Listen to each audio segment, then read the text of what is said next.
वहाँ बैठ के उसने अपनी पूरी भूमिका निभाई, हनुमान चालीसा का पाठ किया, रोड को जाम किया। और जब डंडे पड़ने का समय आया, प्रशासन का डंडा पड़ने का समय आया, तो वो तथाकथित गोरक्षक वहाँ से गायब हो गया, वो वहाँ से भगोड़ा, वो वहाँ से भाग गया। अभी तक मैं आपको सारी न्यूज़ डिटेल्स दे दूंगा कि वो व्यक्ति वहाँ सबसे पहले बैठा, उसने वहाँ हनुमान चालीसा का पाठ किया, और जब डंडा पड़ने का समय आया तो जेन्युइन गोरक्षकों पे डंडे पड़कर फर्जी गोरक्षक भाग गया वहाँ से। प्रशासन से हम लोग कहेंगे कि ये जो कार्रवाई की है ये गलत है, और हम तो केवल अनुरोध कर सकते हैं, वो प्रशासन तो जो चाहे वो कर सकता है, प्रशासन अपनी मनमानी कर सकता है।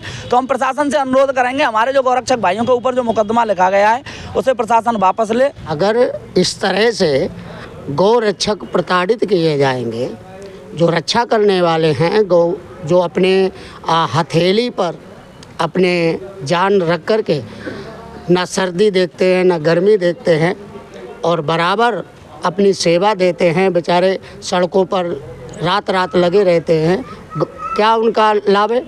केवल एक ही उद्देश्य, हमारी गौ माता की रक्षा हो।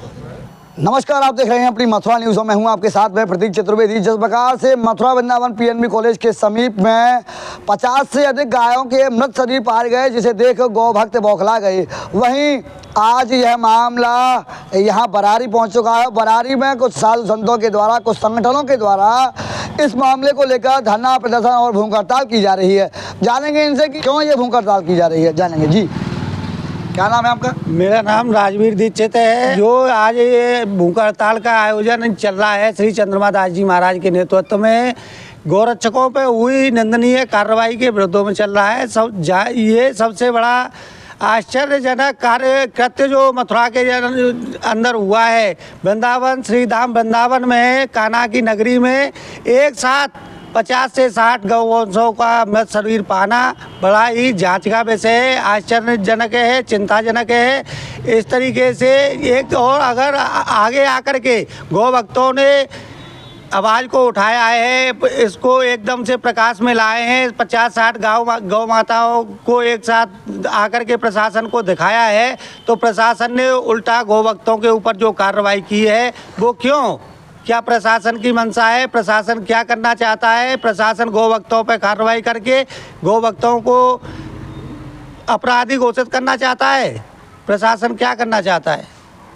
वहीं मैं एक छोटी सी चीज़ और जानना चाहूँगा। जिस प्रकार से आपके द्वारा भूख हड़ताल की गई और तमाम लोग आपके साथ में समर्थन में मौजूद हैं, तो आखिर किन उद्देश्यों को लेकर, किन मांगों को लेकर आपके द्वारा ये भूख हड़ताल की गई, और क्या चाहते हैं आप इस भूख हड़ताल को ख़त्म करने के लिए? हमारा एक ही उद्देश्य है कि जो कार्रवाई प्रशासन के द्वारा गौ भक्तों पर की गई है, जिसमें श्री जी बाबा स्कूल से बच्चे भी स्टूडेंट रहे, पवन दुबे, उसके सर पे बर्बरतापूर्वक लाठियां बरसाई गई हैं, उनके कहीं भी कई अंगें इस समय चोटें आई हुई हैं जगह जगह पर। तो हमारे आज सबसे पहला यही है इसका धरने का कि यहाँ पे गौ भक्तों के ऊपर जो प्रशासन के द्वारा कार्रवाई की गई है, संगीन धाराएं लगाई गई हैं, इन पर अनर्गल कार्रवाई की गई है, इसको प्रशासन वापस करे। गौ भक्तों की रिहाई के लिए आयोजन किया जा रहा है। वहीं जिस प्रकार से आपके द्वारा यहाँ धरना दिया जा रहा है, तो किसी जो प्रशासनिक अधिकारी हैं उनके द्वारा कुछ बात की गई आपसे, कुछ मांग की गई आपसे, आपकी मांगों को लेकर कोई बात की गई? अभी प्रशासन के द्वारा हमारे धरना स्थल पर कोई भी व्यक्ति उनका नहीं आया है, कोई भी आश्वासन हमें नहीं मिला है, और आश्वासन नहीं मिला है तो हमारा धरना चलता रहेगा। हम अपने गौरक्षकों के लिए आवाज़ उठाते रहेंगे। अगर गौरक्षकों पे इस तरीके से कार्रवाई होती है तो गौ माताओं को एक्सीडेंट हो रहे हैं, रोडों पर आकर के गौ माता टकरा रही हैं, जगह जगह उनके साथ में जो शोषण हो रहा है, जगह जगह जो घटनाओं की सूचनाएँ आ रही हैं, कोई भी गौ सेवा करने के लिए तैयार नहीं है। कार्रवाई से सब डरे हुए, छुपे हुए, अलग हो रहे हैं। हम नहीं चाहते समाज में इस तरीके का कोई मैसेज जाए जिससे ये निंदनीय कृत्य है। गौ सेवकों भय में आए, गौ सेवक भय से मुक्त तभी हो सकते हैं जब तक प्रशासन अपनी कार्रवाई वापस करे। दर्शकों, आप सुन सकते हैं कि इनके द्वारा ये कहा जा रहा है कि जिस प्रकार से गौ सेवकों पर कार्रवाई हुई है, तो उसके बाद में गौ सेवकों में एक भय का माहौल उत्पन्न हो गया है, और वह गौ सेवा इस समय नहीं करते दिखाई दे रहे हैं। वहीं और भी लोग। नाम है आपका? जय श्री राम। मेरा नाम नीरज कुमार शर्मा है। मैं श्री बांके बिहारी गौ सेवा संस्थान से राष्ट्रीय अध्यक्ष हूँ। और ये जो अभी आप सबको ज्ञात होगा कि 13 दिसंबर 2024 को पीएमबी पॉलीटेक्निक कॉलेज के जंगलों में 60 से 70 गौ माता मृत अवस्था में पड़ी थी। मैं प्रशासन से ये मांग करना चाहूँगा, क्या गौरक्षकों ने वहाँ पर जो धरना प्रदर्शन किया गायों को लेकर के, गायों की दुर्दशा को देख करके गौरक्षकों के अंदर पीड़ा उत्पन्न हुई, उस पीड़ा को आप क्या समझ पाएंगे? सुबह से लेकर शाम तक, दिन रात सुबह से लेकर शाम तक गौरक्षक गाय नाले में गिर गई, उसको नाले में से निकाल रहे हैं। गाय अगर कहीं चोटिल पड़ी है उसको वहाँ उसका उपचार दे रहे हैं। गाय का एक्सीडेंट हो गया, उसको उठा के एम्बुलेंस से अपने अस्पताल में लेके आ रहे हैं, वहाँ उसका उपचार कर रहे हैं। दिन रात गौ माता की सेवा में गौरक्षक लगे। रात्रि 12 बजे ठंड का टाइम है और 12 बजे अगर हमारे पास सूचना आ रही है कि गाय नाले में गिर गई है तो क्या वहाँ प्रशासन पहुँचता है? गाय को मां मानते हैं गौरक्षक, तो गौरक्षक वहाँ पहुँचते हैं और गाय को 12 बजे रात्रि में ठंड में नाले में निकाल के गौरक्षक पूरा कीचड़ में होकर घर पे आके नहाता है, बीमार होता है, सारी दवाइयाँ झेलता है, सब कुछ अपने अपने हाथों से अपने सिस्टम को समझता है। क्या प्रशासन वहाँ कोई हमें तनख्वाह नहीं दे रही है सरकार के हम लोग वहाँ पे जाएँ, गौरक्षा करें, गौ सेवा करें, मगर क्यों हम गाय को माँ मानते हैं? इसलिए हमारा वहाँ दिल दुखता है कि गाय नाले में ना रहे, गाय पीड़ित ना रहे। अब वहाँ 60 से 70 गौवंशों को देख करके अगर एक हिंदू धर्म, दूसरा हम गाय को माँ मानने वाले गौरक्षक, ठीक है, गाय 60 से 70 गौवंश वहाँ मृत अवस्था में पड़े थे। गौरक्षकों ने वहाँ देखा, उनका खून खोला। गौरक्षकों ने एक शांतिपूर्ण तरीके से अपनी न्याय की मांग की थी कि गौ माता को न्याय मिले, और हम शांतिपूर्ण तरीके से वहाँ बैठ करके प्रदर्शन कर रहे थे। हमने किसी के ऊपर लाठियाँ नहीं चलाई, हमने किसी से कोई बदतमीज वर्ड नहीं बोला कि हमने किसी को गालियाँ दी हों। एक साइड का रोड खुला था, हमारे पास वीडियोज़ भी हैं, दूसरी साइड प्रशासन की गाड़ियाँ लग गई थी, जिस वजह से दोनों साइड का रोड अवरुद्ध हुआ। और प्रशासन गौरक्षकों को ऊपर रख रहा है कि पूरा के गौरक्षकों ने पूरा रोड जाम किया था, जबकि हमने तो एक तरफ का रोड जाम किया था, एक तरफ आने जाने के लिए छोड़ दिया था कि जिससे सारा यातायात बाधित ना हो। और प्रशासन ने वहाँ दूसरी साइड में अपनी गाड़ियाँ लगा दी आड़ी टेढ़ी, वहाँ पूरा जाम हो गया। प्रशासन ने इसका जिम्मा किसको ठहराया? गौरक्षकों को। गौरक्षक गौ माता के नाम पे गौ माता को अपनी न्याय दिलाने के लिए मांग कर रहे थे, क्या गलत कर रहे थे क्या? अभी तक प्रशासन ने गौरक्षकों के ऊपर कार्रवाई कर दी। 37 से 38 गौ सेवक नामजद हैं और 60 से 70 गौभक्त अज्ञात लिखे हैं, मुकदमे में पंजीकृत किए हैं। कि अभी तक उन गौशालाओं के जो धनाधोरी हैं, उन गौशालाओं के संचालक हैं, उन गौशालाओं पर क्यों कार्रवाई नहीं कर पाया प्रशासन? क्यों अभी तक किसी की गिरफ्तारी नहीं हुई कि गायों को मार डाला तुमने? क्या सिर्फ गौरक्षकों के ऊपर मुकदमा लिखने के लिए प्रशासन बैठा है? जिन गौशाला संचालकों ने वहाँ गायों को डाला, 60-70 गौ माता मृत मिली, उसमें 46 टैग मिले थे, उन 46 टैगों का क्या हुआ? अभी तक कोई जवाब है प्रशासन के पास? व्यक्ति ने वहाँ सबसे पहले बैठ के हनुमान चालीसा का कार्यक्रम शुरू किया, वहाँ बैठ के उसने डीएम, एसडीएम, एसएसपी की मांग की। उस व्यक्ति का ना दूर दूर तक अभी तक उसके ऊपर कार्रवाई हुई है। वो बैठ के थानों में और अपना जूता सीधा कर रहा है, अपना जो उसका उसूल है उसको सीधा कर रहा है। उसके ऊपर प्रशासन क्यों कार्रवाई नहीं कर रहा है? क्या है प्रशासन के पास जवाब? जिसने सबसे पहले हनुमान चालीसा स्टार्ट की वहाँ बैठ के रोड पे, उसको क्यों गिरफ्तार नहीं किया गया अभी तक? और लोगों के नाम है उसमें, मगर उसी व्यक्ति का नाम क्यों नहीं है? वह केवल एक मीडियावाज गौसेवक बना है। आज तक ना वो नाले में उतरा है, ना आज तक उसने अपनी गाय को अभी उठा करके कोई उसकी फोटो वीडियो एक दो हो तो कह नहीं सकता, वरना आज तक उसने गाय नहीं उठाई। मैं एम्बुलेंस भेज रहा हूँ, अपना नाम डाल रहा है, जेसीबी भेज रहा हूँ, अपना नाम डाल रहा है। कुछ तथाकथित गौरक्षक जो अपने आप को गौरक्षक कहते हैं, मैं 7 से 8 साल से गौसेवा कर रहा हूँ, मैंने आज तक गौरक्षक नहीं लिखा, मगर जो तथाकथित गौरक्षक जो अपने आप को बहुत बड़ा गौरक्षक मानते हैं, वो वहाँ आए। उन्होंने मेरे कहने पर मैंने उनको जेसीबी 9:30 बजे वहाँ भेज दी। उसके बाद बोले नहीं हम जब तक डीएम एसएसपी साहब नहीं आ जाएंगे हम जाम नहीं खोलेंगे। वहाँ बैठ के उसने अपनी पूरी भूमिका निभाई, हनुमान चालीसा का पाठ किया, रोड को जाम किया, और जब डंडे पड़ने का समय आया, प्रशासन का डंडा पड़ने का समय आया, तो वो तथाकथित गौरक्षक वहां से गायब हो गया। वो वहां से भगोड़ा, वो वहां से भाग गया। अभी तक मैं आपको सारी न्यूज डिटेल्स दे दूंगा कि वो व्यक्ति वहां सबसे पहले बैठा, उसने वहां हनुमान चालीसा का पाठ किया, और जब डंडा पड़ने का समय आया तो जेन्युइन गौरक्षकों पे डंडे पड़कर फर्जी गौरक्षक भाग गया वहां से। जो प्रशासन ने जो कार्रवाई की है वो गलत की है। हम लोग गौरक्षक शांति प्रिय तरीके से अपनी मांगें कर रहे थे, और आप सभी के पास वीडियोस भी हैं, और सभी गौरक्षकों की सोशल मीडियाओं पे भी पड़ा हुआ है कि सबसे पहला जो थप्पड़ मारा है, इसके बाद वहाँ उन्होंने लाठी चार्ज किया है। और डीएम साहब का मैंने एक वीडियो देखा अभी, उसमें कह रहे हैं कि हमने हल्का लाठी चार्ज किया और सड़कों पर लाठियाँ मारी हैं। मैं वीडियो प्रोवाइड करा दूंगा आपको कि जिसमें गौरक्षक पवन दुबे को खींच के लाया जा रहा है जैसे कि वो बहुत बड़ा कोई नक्सली है या कोई बहुत बड़ा गुंडा है, और उसके ऊपर लाठियाँ बरसा के पवन दुबे को खींच के ले जा रहे हैं। प्रशासन से हम लोग कहेंगे कि ये जो कार्रवाई की है ये गलत है, और हम तो केवल अनुरोध कर सकते हैं, वो प्रशासन तो जो चाहे वो कर सकता है, प्रशासन अपनी मनमानी कर सकता है। तो हम प्रशासन से अनुरोध करेंगे, हमारे जो गौरक्षक भाइयों के ऊपर जो मुकदमा लिखा गया है उसे प्रशासन वापस ले और गौरक्षकों को जल्द से जल्द रिहा करे। भैया मैं तो एक ही बात कहूँगा कि जो कार्यवाही, जैसा कि मैंने पहले कहा था कि जो कार्यवाही गौरक्षकों के ऊपर हुई बिना जांच किए कि कौन इसमें गलत था कौन इसमें सही था, उसमें जो है निर्दोष गौ भक्तों को जो है दोषी करार दे के और जेल में पहुंचा के उनके साथ में यातनाएं दी जा रही हैं उनको जो है। और कोई भी अभी तक जो है हमारे पास में कहीं से भी किसी जनप्रतिनिधि वगैरह की कोई ऐसी खबर या सुध नहीं है जिसने गौरक्षकों के बारे में कुछ पूछा हो कि गौरक्षकों के साथ में ऐसा क्या हुआ। और मैं प्रशासन से और शासन से केवल एक ही अपील करना चाहता हूं कि जो भी इसमें दोषी हैं गौशाला वाले, उन गौशाला वालों के ऊपर अभी तक कोई कार्रवाई क्यों नहीं हुई, क्यों उसमें एक भी व्यक्ति जो दोषी है वो क्यों नहीं पकड़ा गया, क्यों सारी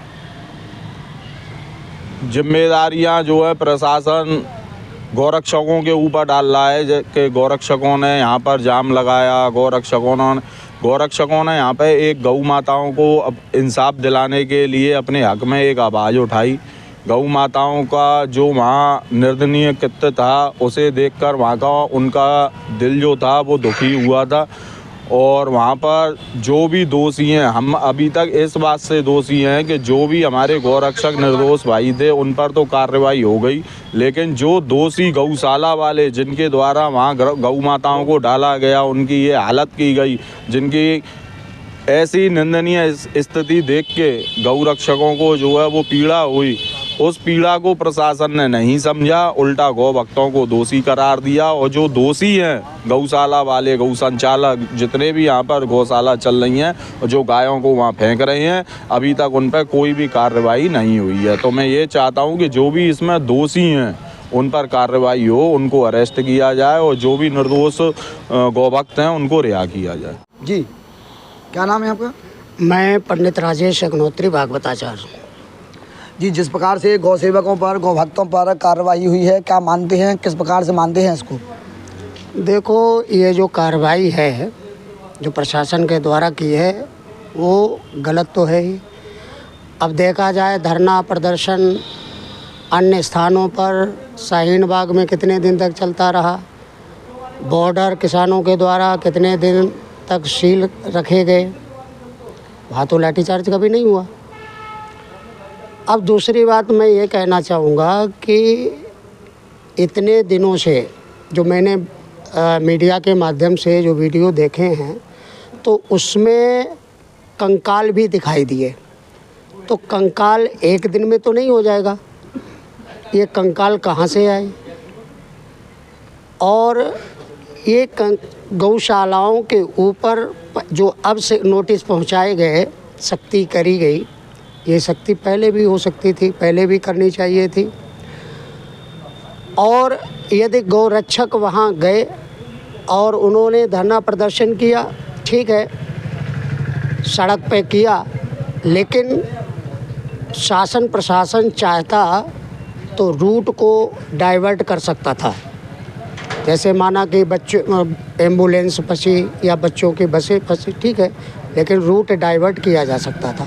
क्या प्रशासन जब कभी मिनिस्टर वगैरह आते हैं उस समय रूट डाइवर्ट नहीं होता क्या?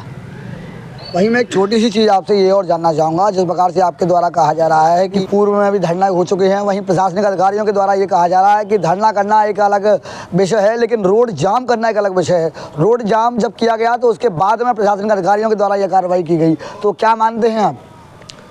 रोड जाम और ट्रैफिक जाम मथुरा वृंदावन की आम बात है। सैटरडे और संडे को वृंदावन जाना, सोचना पड़ता है कि जाएं कि नहीं जाएं। वहाँ ट्रैफिक जाम नहीं होता है, घंटों जाम नहीं लगता है क्या? वहाँ भी लगता है। और जाम की बात जो कहा जा रहा है, तो मैं पहले कह चुका हूँ कि रूट डाइवर्ट किया जा सकता था, रूट डाइवर्ट कर देते। दूसरी चीज़, अब रात में, अब सर्दियों के समय आ रहे हैं, कोहरा पड़ेगा, सड़कों पर गाय घूम रही हैं, उसमें दोनों का नुकसान, वाहन चलाने वाले का भी एक्सीडेंट हो जाएगा, कोहरे में नहीं दिखते हैं, और एक्सीडेंट हो गया, गाय भी चुड़ैल होंगी, और जो वाहन टकराएगा वो यात्री भी चुड़ैल होगा। जाने कितने आपको सड़क पर चलती हुई ऐसी गौ माताओं को दिखाएंगे, आप देख सकते हो, जिनके टैग लगे हुए हैं। टैग का मतलब क्या? किसी गौशाला की गौ माता है, तो अब उनकी रक्षा कौन करेगा?